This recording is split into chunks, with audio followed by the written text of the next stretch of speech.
Hello students, आज हम discuss करेंगे practical question number 8। Fixed capitals क्या हैं। क्वेश्चन को स्टडी करते हैं।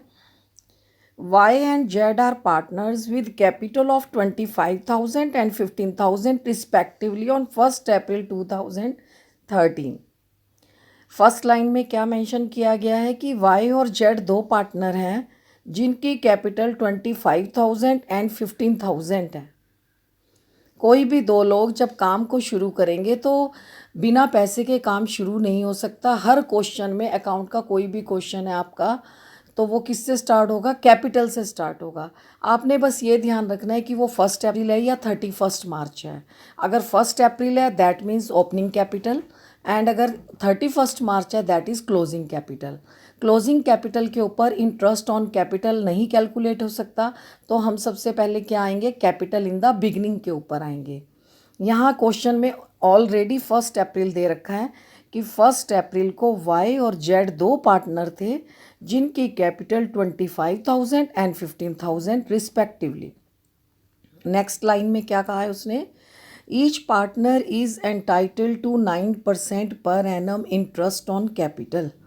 अगर कोई भी कैपिटल बिजनेस में इन्वेस्ट की जाती है तो पार्टनर क्या एक्सपेक्ट करते हैं उस बिज़नेस से कि हमें इंटरेस्ट ऑन कैपिटल मिलना चाहिए, क्योंकि वो बिज़नेस से ये एज्यूम करते हैं कि अगर ये पैसा हमने बैंक में जमा कराया होता जहाँ पे कोई भी रिस्क फैक्टर नहीं था, हमारा पैसा 100% सिक्योर था, तो अगर हमने बिज़नेस में इन्वेस्ट किया है तो हमें उस रिस्क के बदले में क्या मिलना चाहिए, प्रॉफिट के साथ साथ इंटरेस्ट ऑन कैपिटल भी मिलना चाहिए। तो इंटरेस्ट ऑन कैपिटल कोई बड़ी चीज़ नहीं है। क्या चीज़ है, जो पैसा उन्होंने बिजनेस में लगाया उसके ऊपर 9% इंटरेस्ट उन्हें प्रोवाइड किया जाएगा। परसेंट का मतलब होता है 100। हर 100 रुपये अगर उन्होंने इन्वेस्ट किए हैं तो 9 रुपये उनको इंटरेस्ट चाहिए हर 100 रुपये पे। तो ये कैसे निकलेगा, ऐसे interest on capital. Next line में क्या लिखा है, Z is entitled to a salary of 6,000 per annum. जो जेड है उसने क्या कहा कि मैं बिज़नेस में ज़्यादा टाइम लगाऊंगा, बहुत ज़्यादा काम करूंगा, एक्स्ट्रा वर्किंग करूंगा, तो मुझे 6,000 रुपये सैलरी मिलनी चाहिए साल की। पर एनम का मतलब साल की। अगर यही पर मंथ होता तो आप इसको 12 से मल्टीप्लाई करके पर एनम करते। तो Z is entitled to a salary of 6,000 per annum. आगे क्या लिखा है, together with a commission of 6% of net profit. तब उसने कहा कि सैलरी के साथ साथ मैं जो बिज़नेस के प्रोडक्ट बाहर मार्केट में बेचने जाऊंगा उसके ऊपर मुझे 6% कमीशन भी चाहिए। तो जो वाई था वो बहुत ज़्यादा ओवर क्लेवर था। उसने कहा हाँ 6% नेट प्रॉफिट की कमीशन तो मिलेगी नेट प्रॉफिट पे, but after deducting interest on capital and salary and after charging his commission, net profit में से सारी चीज़ें लेस करने के बाद, सारे खर्चे लेस करने के बाद जो अमाउंट आएगा उस पे मैं 6% कमीशन भी प्रोवाइड करवाऊंगा। वाई ने क्या कहा कि ठीक है, क्या इन्होंने आपस में एग्रीमेंट किया पार्टनरशिप डीड में कि जो कमीशन मिलेगी, commission of 6% of net profit, net profit का 6% कमीशन मिलेगी। रिमेनिंग नेट प्रॉफिट में रिमेन का मतलब होता है बचा, कब बचेगा वो, आफ्टर डिडक्टिंग, क्या क्या डिडक्ट करना है उसमें से, interest on capital and salary and after charging his commission. इस लाइन के अंदर बच्चों में बहुत ज़्यादा कन्फ्यूज़न रहता है, इसलिए आपने इसको बहुत ध्यान से स्टडी करना है। इसमें कुछ भी नहीं है अगर आप इसको समझोगे कि जो कमीशन निकालनी है वो 6% निकालनी है ऑफ नेट प्रॉफिट।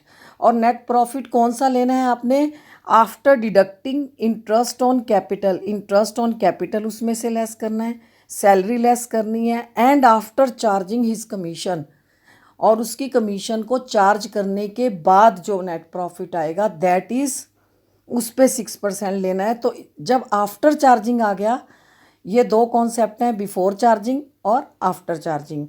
अगर क्वेश्चन के अंदर आफ्टर चार्जिंग लिखा हुआ है दैट मीन्स 6/106, 6/100 नहीं आएगा क्योंकि आफ्टर वर्ड लिखा हुआ है, इसमें आएगा 6/106।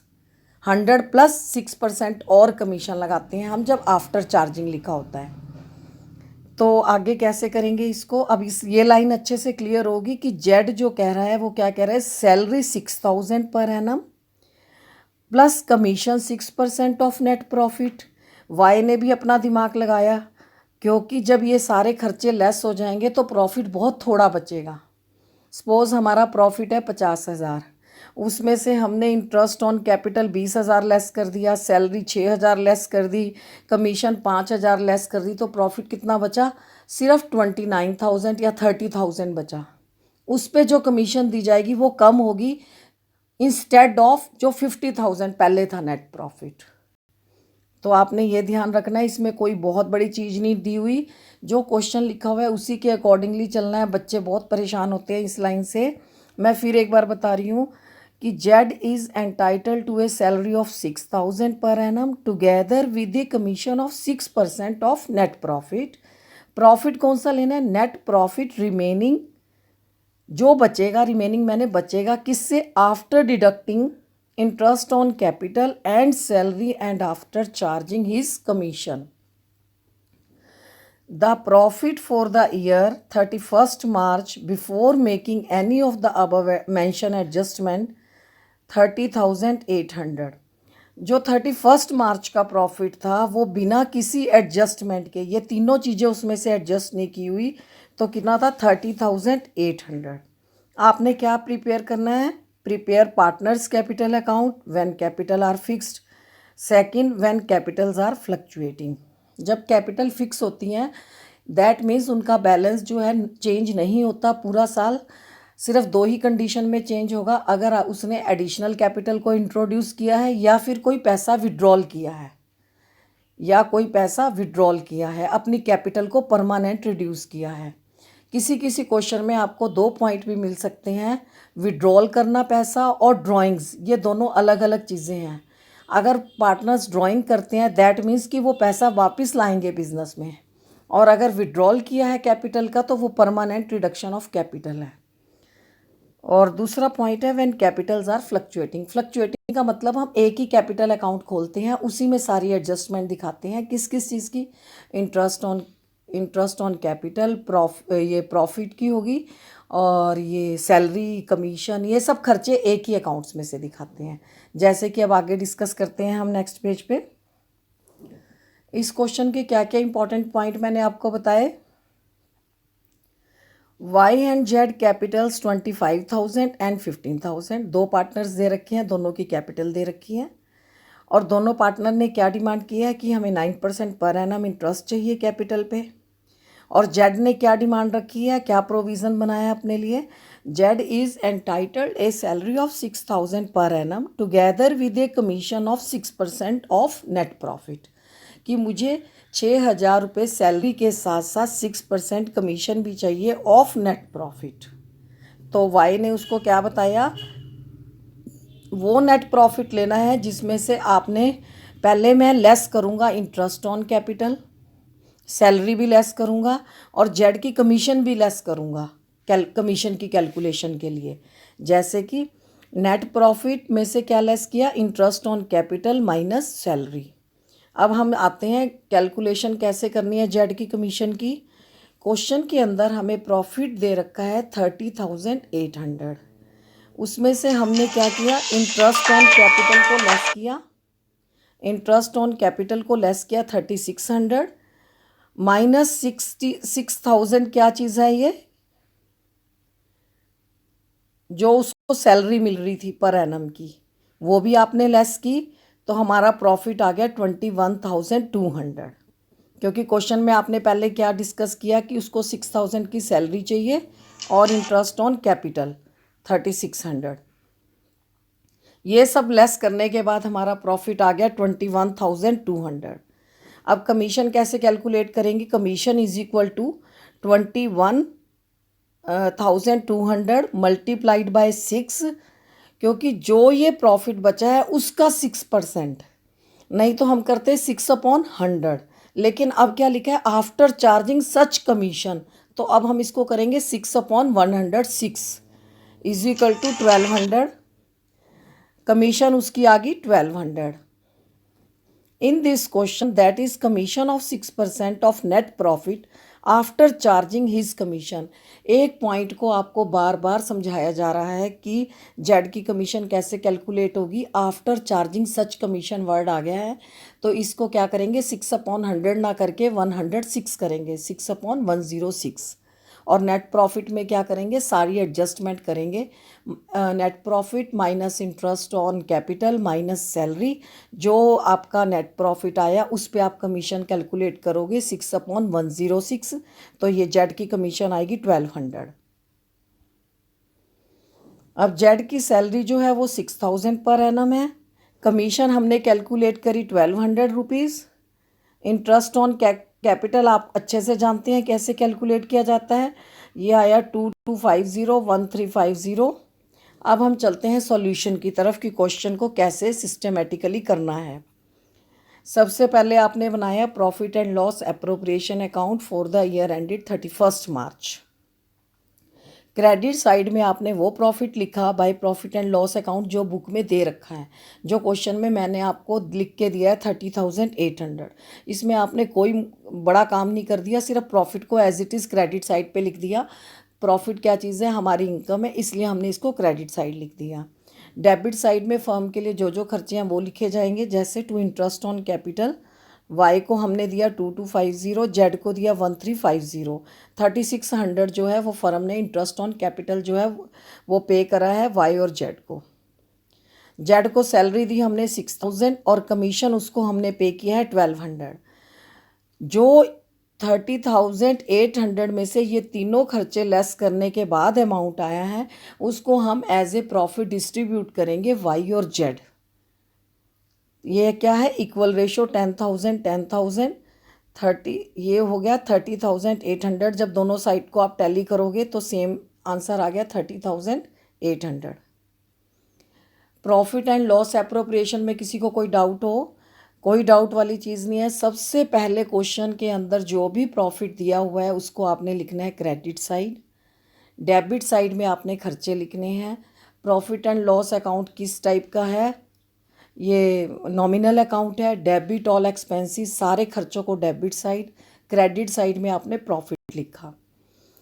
इंटरेस्ट ऑन कैपिटल हमने दिया, सैलरी दी, कमीशन दिया, ये तीनों खर्चे प्रॉफिट में से लेस करने के बाद जो भी पैसा बचा वो दोनों पार्टनर्स के बीच में इक्वल इक्वल डिस्ट्रीब्यूट कर दिया।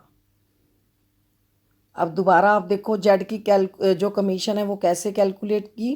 क्वेश्चन में प्रॉफिट दे रखा है 30,800, इंटरेस्ट ऑन कैपिटल 3600, जो उसकी सैलरी थी वो 6,000 लेस की हमने, तो यह आ गया 21,200। इसी पे आपने कमीशन देनी है। अब हमारा प्रॉफिट 30,800 ना होके कमीशन कैलकुलेट करने के लिए कितना रह गया, 21,200। वाई जो है वो यही चाहता था कि जेड को कमीशन तो दूं पर ज़्यादा ना दूं, तो उसने क्या किया, सारे खर्चे प्रॉफिट में से डिडक्ट करने के बाद जो नेट प्रॉफिट आया उस पे उसको कमीशन दी। क्योंकि अगर वो डायरेक्ट 30,800 पे देता तो वो कुछ ज़्यादा अमाउंट होता। तो इसमें क्या था, सारे खर्चे लेस कर दिए। खर्चे लेस करने के बाद प्रॉफिट सिर्फ रह गया 21,200। अब उसके बाद उसने उस पर कमीशन लगाई 6/106, तो जेड की कमीशन आ गई 1200। अब हमने क्या करना है, इनके कैपिटल अकाउंट्स बनाने हैं। व्हेन कैपिटल आर फिक्स, जब भी कैपिटल फिक्स है तो आपने दो अकाउंट बनाने हैं, capital account plus current account. जितनी भी एडजस्टमेंट है वो किस में करोगे, करंट अकाउंट में। और जो कैपिटल अकाउंट है उसमें हमने क्या किया, कोई एडजस्टमेंट नहीं थी, क्योंकि इस क्वेश्चन के अंदर ना तो कोई एडिशनल कैपिटल है ना ही कोई विड्रॉल ऑफ कैपिटल है। तो जो हमारी कैपिटल है वो एज इट इज़ है, जैसे बाय बैलेंस BD 25,000 15,000। 1 अप्रैल को हमारी जो कैपिटल अकाउंट है वो कितने कितने दिखा रखे हैं क्वेश्चन में, 25,000 एंड 15,000। कैपिटल अकाउंट का कौन सा बैलेंस होता है, ओपनिंग बैलेंस क्रेडिट में लिखा जाता है हमेशा, क्योंकि ये हमारी लाइबिलिटी है। तो बाय बैलेंस बीडी आपने लिखा 25,000 एंड 15,000। दूसरी साइड 31 मार्च आ गया, 31 मार्च को पूरा साल क्लोज हो गया। कैपिटल अकाउंट का बैलेंस एज इट इज़ था क्योंकि फिक्स्ड कैपिटल अकाउंट हम खोला है। तो टू बैलेंस सीडी क्या हो गया 25,000 एंड 15,000। अब हम चलते हैं करंट अकाउंट्स। यहाँ तक किसी को कोई डाउट? अब हम बात करते हैं करंट अकाउंट की। करंट अकाउंट में क्या करेंगे हम, सारी एडजस्टमेंट का पैसा, जो पार्टनर ने मेहनत करके पैसा कमाया है, अपनी कैपिटल इन्वेस्ट की, उस पर उनको इंटरेस्ट मिला, सैलरी उन्होंने काम करके, कमीशन, वो सब उनके कैपिटल अकाउंट में क्रेडिट की जाती है। वो जो पार्टनर है वो उनके लिए इनकम है, credit all income and gain. उनकी इनकम को क्रेडिट साइड लिखा जाएगा, चाहे वो सैलरी से मिले पैसा उनको, चाहे कमीशन से मिले, चाहे profit and loss appropriation account से मिले, चाहे इंटरेस्ट ऑन कैपिटल। जो भी इनकम है वो पार्टनर्स के कैपिटल अकाउंट में क्रेडिट की जाती है। हर क्वेश्चन में यही 4 पॉइंट बार बार आएंगे आपके पास, जैसे bye interest on capital, by salary, bye commission, by profit and loss appropriation. ये कौन सा प्रॉफिट है? जो आपने स्टार्टिंग में कैलकुलेट किया, सारे खर्चे लेस करने के बाद 20,000 आया था और आपने डिस्ट्रीब्यूट किया 10,000। और दूसरी साइड में हमने क्या लिखा, इन सब का total two balance CD 12,250 and इसका जेड का आया है 18,550। हमने ये कौन से अकाउंट बनाए? When capitals are fixed. जब भी ऐसा क्वेश्चन आए, क्वेश्चन में कुछ भी ना बता रखा हो कि नेचर क्या है कैपिटल की, तो आप एज्यूम करके चलेंगे कि कैपिटल इज़ फ्लक्चुएटिंग। अगर फ्लक्चुएटिंग का क्वेश्चन आता है तो आपने एक ही अकाउंट को मेंटेन करना है, कैपिटल अकाउंट को। अगर फिक्स्ड कैपिटल अकाउंट का क्वेश्चन आता है तो आपने 2 अकाउंट्स बनाने हैं, capital account plus current account. Capital account का बैलेंस एज इट इज़ रखना है और करंट अकाउंट में सारी एडजस्टमेंट दिखानी है। एडजस्टमेंट भी कुछ नहीं है, पार्टनर्स ने पैसा लगाया, उसके बदले में सैलरी मिली, कमीशन मिला, प्रॉफिट मिला, इंटरेस्ट ऑन कैपिटल। यही 4 चीज़ें आपकी हर क्वेश्चन में रिपीट होंगी। आपने कैपिटल अकाउंट में यही 4 चीज़ें बार बार लिखनी है। ज़्यादा से ज़्यादा 2 पॉइंट और होंगे। लोन के ऊपर हो सकता है कि लोन फर्म को दिया या लोन फर्म से लिया, या फिर गुडविल से रिलेटेड हो सकता है। चारों की कैपिटल एक्स वाई जेड की तीनों की कैपिटल अगर मार्केट में रिवैल्यूएशन कराया तो कुछ पैसा एक्स्ट्रा मिल गया तो वो तीनों उसको डिस्ट्रीब्यूट कर लेंगे, तो भी पार्टनर्स के कैपिटल अकाउंट को क्रेडिट किया जाएगा, वो उनकी इनकम है। तो ज़्यादा से ज़्यादा मैक्सिमम ये 2 पॉइंट और अगले आने वाले क्वेश्चंस में हो सकते हैं। दूसरी साइड में क्या हो सकता है? ड्राइंग्स हो सकती हैं कि पार्टनर्स ने पैसा निकाला, वो डेबिट साइड में आएगा, और इंटरेस्ट ऑन ड्राइंग्स, ये भी दोनों खर्चे हैं तो ये डेबिट साइड में आएंगे, क्योंकि ये वो पैसा है जो पार्टनर्स अपने पर्सनल यूज़ के लिए पैसा निकालते हैं। ये खर्चा है तो इसको डेबिट साइड में लिखा जाता है। पार्टनर वो पैसा घर ले जा चुके हैं तो उनके डेबिट अकाउंट में लिखा जाता है। जो पैसा उनको मिलता है, जो उनकी इनकम है, उसको हम हमेशा क्रेडिट साइड में लिखते हैं। तो करंट अकाउंट में हमने क्या किया, जो पार्टनर्स की इनकम थी, जैसे बाय इंटरेस्ट ऑन कैपिटल उसको फ़ायदा हुआ, बाय सैलरी ये पैसा मिल गया जेड को कमीशन भी मिली 1,200 रुपये, उसको प्रॉफिट भी मिला 10,000 रुपये का। तो जेड को पैसा बिजनेस में इन्वेस्ट करने से कितना फ़ायदा हुआ? 18,550, 18,550। और वाई को कितना पैसा मिला? 12,250। तो अब ये बैलेंस निकल गया आपका टू बैलेंस सीडी 31 मार्च को। अब अगला इसी क्वेश्चन के अंदर 2 पार्ट बना रखे हैं, व्हेन कैपिटल आर फ्लक्चुएटिंग्स। तो आपने एक ही कैपिटल अकाउंट बनाया, कैसे बनाना है? 1 अप्रैल को बाय बैलेंस बीडी 25,000, 15,000। और इसमें क्या आप देख रहे हैं कि वाई ने पैसा ज़्यादा लगाया, लेकिन साल के एंड में पैसा ज़्यादा किसको मिला? जेड को मिला, क्योंकि उसी को सैलरी मिली, उसी को कमीशन मिली, तो इसीलिए उसको कितना पैसा मिला? 18,550। और वाई को ज़्यादा पैसा लगाने के बाद भी 10,000 रुपये मिले। तो इसमें क्या किया हमने? वाई को कितने मिले? 12,250। अब हम कैपिटल अकाउंट बनाते हैं, बाय बैलेंस बीडी 25,000 एंड 15,000। वही same process, interest on capital, salary वहीं लिखनी है, कमीशन वहीं लिखनी है। जो फिक्स कैपिटल में था वो उन दोनों अकाउंट का जॉइंट इसमें कर दिया, सिर्फ कैपिटल ऊपर आपने डाल दी, बाय बैलेंस बीडी। इसमें एडजस्टमेंट विद कैपिटल से करके दिखा दिया सारा कि आपके कैपिटल अकाउंट का अब इतना बैलेंस है। कितना बैलेंस बचा हुआ है? 25,000 कैपिटल अकाउंट प्लस 2250 प्लस 10,000 37,250 और इसके कैपिटल अकाउंट अब कितना हो चुका है? 33,550। देखो हमने साल में जब बिज़नेस स्टार्ट किया था तब हमारी कैपिटल कितनी थी? 25,000 और 15,000 और एक साल के बाद अब 31 मार्च को हमारी कैपिटल कितनी हो चुकी है? वाई की हो चुकी है 37,250 और जेड की हो चुकी है 33,550। तो इसमें किसी बच्चे को कोई डाउट? Thank you.